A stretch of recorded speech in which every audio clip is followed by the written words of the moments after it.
Di sebuah kampung sederhana, Pak Arman, seorang ayah, setiap hari bangun sebelum fajar untuk menarik becak demi menghidupi anak semata wayangnya, Dika.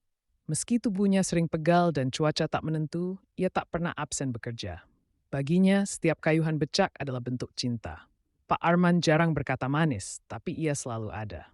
Saat Dika sakit, ia rela tak bekerja demi menjaga di sisi tempat tidur.